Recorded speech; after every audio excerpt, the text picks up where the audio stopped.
Juliana voltou ao centro espírita para receber passes e na semana seguinte foi na segunda-feira, na terça-feira e no sábado. Estava se sentindo melhor, o médico diminuíra as dosagens dos remédios e receitara vitaminas. Mais tranquila, já mudara a expressão. Se arrumara, ia à casa espírita para receber o passe. Esforçava-se para prestar atenção nas palestras, mas não estava interessada, queria receber o passe e se livrar desse sofrimento. Aguardava ansiosa o momento de ir embora. Educadamente respondeu, quando Leonardo indagou como estava, que melhorara e agradeceu. Como prevíamos na reunião pública de segunda-feira, e quando Juliana estava, 4 desencarnados moradores do umbral foram ver o que acontecera com aquele que vigiava Juliana, por ele não ter dado mais informações, não ter atendido o chamado. Foram, a mando do obsessor, verificar o que ocorria. Pensaram na obsediada e a encontraram no centro espírita. Os 4 não entraram, isso somente correra com permissão de José. Da rua viram-na e sim os ovoides. Informaram mentalmente o mandante e receberam ordem para invadir, bagunçar o local e retirar a obsediada de lá. Assim que resolveram entrar, foram por nós imobilizados e levados para um cômodo no posto de socorro, onde ficaram presos. A palestra terminou. As pessoas saíram e ficaram os médios que trabalham na orientação aos desencarnados na desobsessão. Tínhamos, para aquele trabalho, os necessitados já programados para receber orientações, esclarecimentos e ajuda. José reprogramou tudo para que os 4 também recebessem orientações. Os trabalhos começaram e, como sempre, com ordem, disciplina e muito amor. José os buscou. Estavam bravos e, como quase sempre acontece, ameaçaram. Com ameaças, julgam impor medo. Às vezes dá certo, mas não em grupos sérios, que tem Jesus como modelo a ser seguido. Então as ameaças são em vão. O médium cristiano deu a comunicação através da sintonia mental a um deles. Esses desencarnados não esperavam ser rendidos, ficaram assustados pela facilidade com que foram presos e por todos seus apetrechos terem sumido. O que deu manifestação estava, quando chegou, com um chicote de pontas, facas e um adereço na cabeça muito exótico.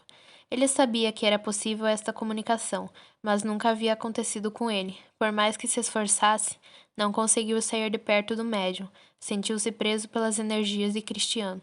Também se esforçou muito para então usar do médium para fazer a bagunça, como lhe foi ordenado, pensou.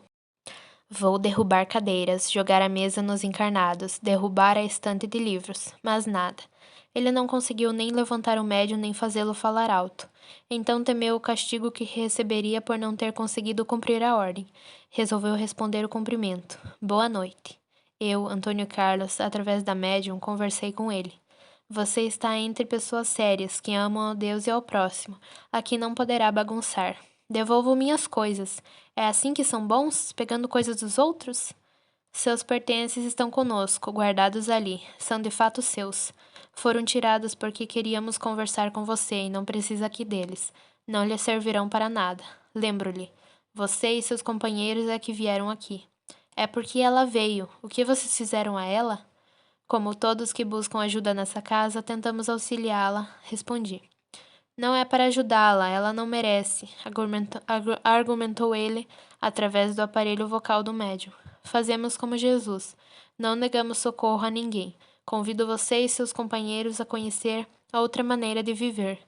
Os outros 3 estavam imobilizados, também sem seus apetrechos, perto e ouvindo tudo, mas não conseguiam falar. Pensaram em enganar, fingir.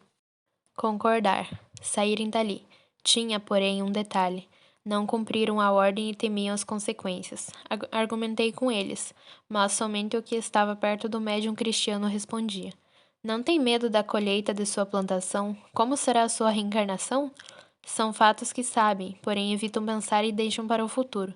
Mas esse futuro se torna um dia o presente. Mostrei a eles, em vídeos, nosso posto de socorro, uma colônia. Ele, como os outros, acharam bonito, porém lá não tinha o que gostam. Tudo o que viram era agradável, mas não para eles. Muitos desses desencarnados fazem de atos externos que lhes dão prazer sua forma de viver, porém muitos, com o tempo, sentem-se vazios interiormente, são infelizes porque não conseguem se harmonizar, valorizam atos externos e esses são incertos. Alertei-os do castigo, porque tinha de ser assim, cumprirem ordens e, se não conseguissem, serem punidos? O medo de voltarem fracassados pesou.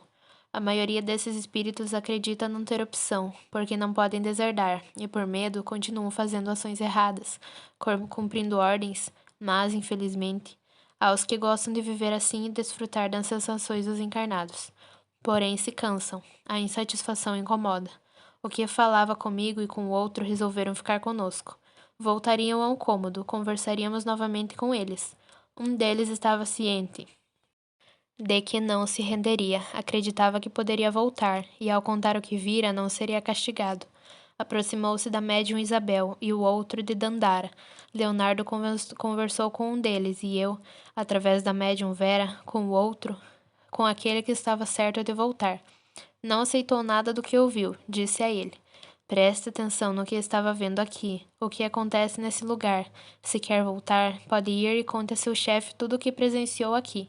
Ele não é o chefe, porém penso que manda no chefe. Ele é alquímico, trabalha no laboratório na nossa cidade.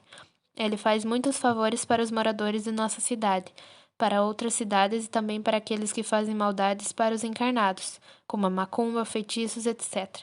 Com o trabalho dele, nós recebemos muitos agrados e ficamos contentes. Vocês não podem com ele porque o químico sabe das coisas. Quando ele quer algo, o chefe faz. Vocês não deveriam ter mexido com o desafeto dele. Penso que tudo ficará bem se vocês nos devolverem o que estava com ela e não a ajudarem mais. Não faremos isso, fui categórico. Posso ir embora? Sim, pode. Ali estão seus objetos. Pegue-os e saia. Porém, se mudar de ideia e quiser nossa ajuda, peça. Vá com Deus, que o Pai o abençoe.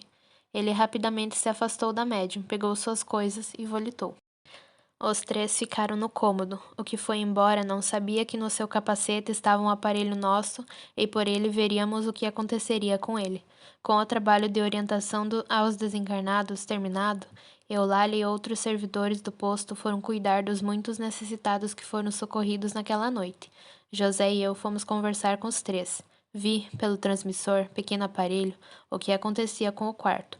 Ele volitou rapidamente. Entrou na cidade umbralina e foi a uma determinada parte. Era aguardado por um desencarnado que percebi que era o químico, o obsessor de Juliana. Ele contou o que ocorrera. Embora o obsessor estivesse descontente com o que ouvira, não demonstrou. Era um ser frio. Chamou o chefe e disse somente: Ele não cumpriu minha ordem. Tentou se justificar, mas não fizeram nada a ele. Não tem nenhum arranhão. Castigue-o. 2 serviçais o pegaram. Foi levado para a masmorra e foi castigado. Umbralinos usam muito do castigo, tortura e julgam que os outros grupos como o nosso, equipes sérias que trabalham em nome de Jesus, agem como eles. Como viu que esse espírito retornou ileso, entendeu que ele não lutara. De fato, não o fez, porque não teve oportunidade, não conseguira. Coloquei as imagens num telão do cômodo onde os três estavam. Eles viram, apavorados, o que acontecera com o companheiro. Quando a tela se apagou, José disse: Amigos, como se pode viver assim? Vocês ficaram conosco e agora viram o que aconteceu com aquele que voltou. Vimos e nos certificamos de que é verdade. Ali de fato é a nossa cidade. Aquele é o chefe e o outro é o químico. Eles virão nos pegar. Não precisam temer. José se apiedou deles. Conosco estarão seguros. Convido-os a ficar e, com nosso auxílio, a tentar se melhorar, a se tornar seres bons, a aprender para ser úteis, ajudando os outros e não mais os maltratando. Se realmente quiserem, os levaremos para um local onde não serão localizados. Você, disse apontando para um deles, tem um aparelho transmissor e receptor. Provavelmente alguém de sua cidade o encontrará facilmente, se você sair daqui e for para outro lugar. Aqui eles não conseguem fazer funcionar esse aparelho sem a nossa permissão. Ele se espantou, não sabia. Mostrei o aparelho. Tirei o aparelho que estava abaixo de sua orelha direita. Ficaram preocupados. Não queriam ser encontrados. Aceitaram nossa ajuda, mas por medo. Porém, como sempre acontece nesses socorros, eles resolveram mudar realmente a forma de viver depois de frequentar cursos numa colônia escola. Os três foram levados do posto. Foram para uma colônia. Começou o ataque. O chefe dessa cidade mandou seus servidores atacarem os médiuns da casa. Vieram, foram doutrinados e convidados a ficar conosco. Os que não aceitavam poderiam sair, e os que saíram por medo não retornaram à cidade. Numa reunião, nos trabalhos de desobsessão, o chefe mandou muitos escravos, desencarnados machucados, perturbados e muito sofridos. O socorro foi intenso. Os médiuns Gisela, Cristiano, Helena, Diane, Dandara, Paula, Regiane, Isabel, os doutrinadores e os que sustentavam, Fernanda, Ana Cláudia, Denise, Lurdinha, Maria Inês, Marisa, Ricardo, Silvia, Sueli, Cláudio, Elizabeth, Miriam, Vinícius e Leonardo trabalharam incansavelmente. Foi gratificante o resultado. Na segunda reunião, novamente recebemos muitos sofredores. Eulália e a equipe foram dando a eles os primeiros socorros. Entendemos que esse chefe umbralino usava dessa estratégia para nos distrair e atacar. Pedimos reforços, e esses necessitados foram sendo levados para outros postos de socorro. Foram auxiliados sem auxílio mediúnico. Convidei mentalmente o químico a vir nos visitar. Ele veio.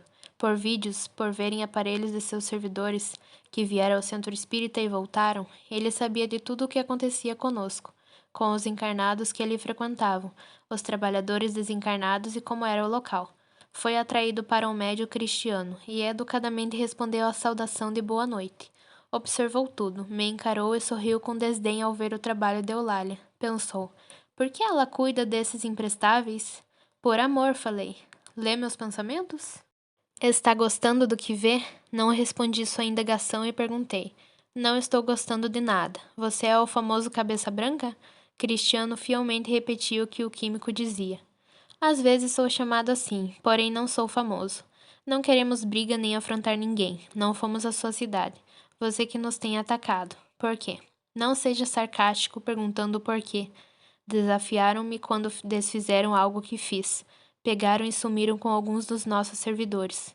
Convido-a a mudar a forma que vive e ficar conosco. Você tem visto como trabalhamos. Seguimos os ensinamentos de Jesus. Não quer fazer algo diferente, ajudando ao invés de prejudicar? O médium cristiano transmitiu somente um risinho, mas ele gargalhou, assustando outros desencarnados que ali estavam, moradores como ele, da cidade do famoso faz-tudo do laboratório. Ele fazia aparelhos, preparava porções de larvas que eram levadas para um local onde encarnados imprudentemente faziam maldades.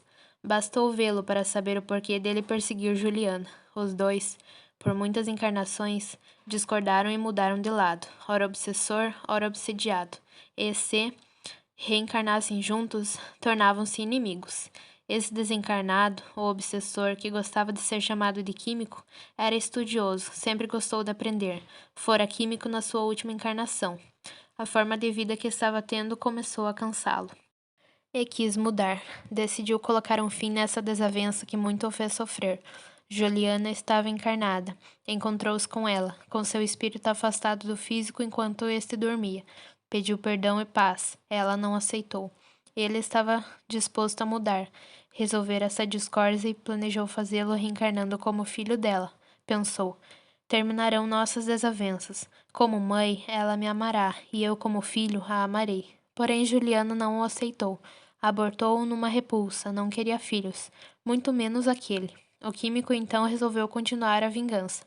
Não se aproximou mais dela. Não queria dispor de seu tempo. Tinha muito para fazer e também porque ela lhe causava nojo. Colocou os ovoides ligados à sua mente. Eles fariam inconscientemente para ele o que desejava. Deixá-la fraca, doente e débil mentalmente. Não deveria demorar com a nossa conversa, porque ele se comunicava através do médium e eu também, pela manifestação mediúnica por outra médium. Esqueça! Ordenei com firmeza, porém com amor. Quero tirar seus conhecimentos. Esqueça. Usei do hipnotismo. Consegui porque o químico estava cansado. Se havia antes desejado largar tudo para reencarnar, queria mudar a forma de viver e não estava encontrando como fazê-lo. Essas equipes de desencarnados trevosos agem como equipes encarnadas. Com certeza os encarnados trouxeram conhecimentos do período desencarnado ou foram intuídos. O fato é que agem parecido, quando imprudentemente fazem parte desses grupos. Se não fazem o que lhes foi ordenado, são castigados. Se traem ou desertam, são normalmente torturados e mortos. Desencarnados, como estão mortos no físico, são torturados. Muitas vezes desencarnados continuam na equipe por não saberem como sair. Levamos o químico adormecido para o interior do posto, e assim que foi possível para um local seguro. Estava esquecido e tranquilo. Quando o chefe da cidade soube do ocorrido, que ficara conosco seu servidor faz tudo, Aquele que trabalhava no laboratório ficou furioso e atacou o grupo de encarnados. Foi muito trabalho. Esse chefe umbralino mandou escravos para nos perturbar. Foram socorridos. Nosso espaço no posto de socorro não foi suficiente, foram para outros. Servidores deles, como diziam empregados, foram doutrinados. Foi-lhes oferecido socorro, ajuda. Uns aceitaram, outros não. O quarto, o que primeiro voltara, eles o soltaram para ajudar a tocar o grupo. Mas, assim que foi possível, ele nos pediu abrigo. Convidei mentalmente o chefe para vir falar conosco. Ele veio. Isabel deu passividade à sua manifestação. Ele queria seu químico. Não se conformava em perdê-lo. Não tinha mais quem trabalhasse no laboratório. Falei a ele que aqueles que quisessem ficar conosco ficariam. Mostrei por vídeos o químico, que estava numa colônia escola, e que naquele momento estava no jardim vestido com roupas diferentes. Esse chefe pôde perguntar a ele se queria voltar. O químico, que agora era chamado pelo seu nome, respondeu que não, que estava bem. Propus a ele encerrar essa discórdia, ou ficasse conosco ou voltasse à sua cidade, e não nos atacasse mais. Ele escolheu voltar para a sua cidade com aqueles que queriam segui-lo. Ele voltou com um pequeno grupo, os que quiseram ir com ele. Saiu do centro espírita, retornou ao umbral. De fato, ele cumpriu o acordo, embora ele tenha ficado sem o químico, o que foi uma perda enorme, porque não é fácil encontrar alguém com muitos conhecimentos. Resolveu continuar na sua cidade e pegar outros escravos. O ataque cessou, e tudo voltou à rotina de trabalho.